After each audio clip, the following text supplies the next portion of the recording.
A few tips and precautions to extend the lifespan of your kBox and keep it nice.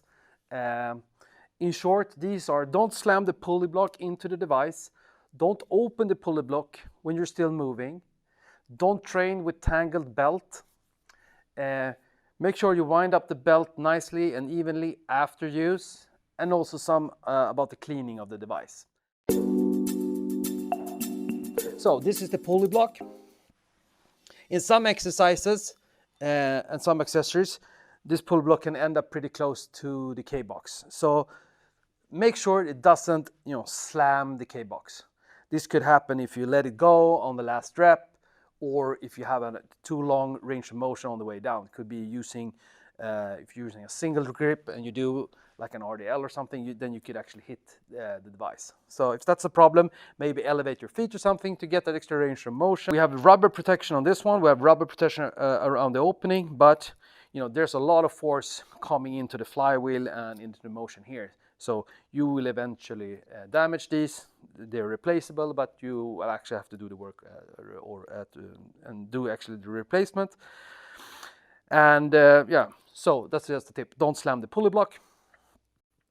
And don't open the pulley block while moving, because I can show you here.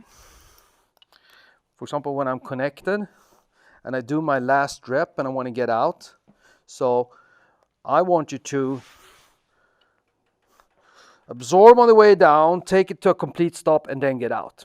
If you still have motion here when you're on the way down and you pull this, there's going to be a pull here, and all that force is going to end up here in the pulley tag in the ring. Tangled belt. The belt can, of course, tangle, and I'm going to create a tangle here, maybe another one. Let's see.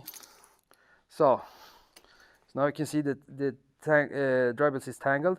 And if I train like this, especially if I'm doing something with a lot of force and speed into it, like squats or something, this is going to increase the wear on the dry belt, and you'll have to replace it sooner. So if it looks like this when you're about to train on the kBox, make sure it's flat before you start. See if I can untangle it here. So that's the first one, and then the second one, and that good to go. Another thing, what happens is that after the last rep on the last set, it happens that people sort of just drop the K-bar or the grip or disconnect, and there's still some motion into the flywheel, and the dry belt is sort of tangled up here around the shaft because it's not under tension. So I'm going to create some tangles here. I'm trying to. And it could be, and then if you leave, for example, overnight or for a few hours, to create some kinks and twisting to the dry belt. It's not good for the lifespan of the dry belt. So after a session, just to make sure, take out all the dry belt like this. Make sure there's no twisting. Let it roll up like that. You can even tighten it a little bit so you have some tension on it. We'll basically be like ironing it over, and it will be nice and flat next time you use the kBox.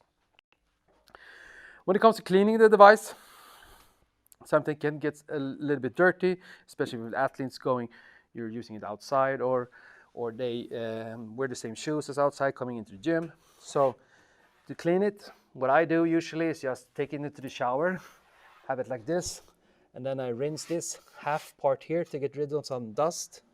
And then do the same thing here. Some water here, let it rinse. Here, go to the side. You don't want water to go down into the hole preferably.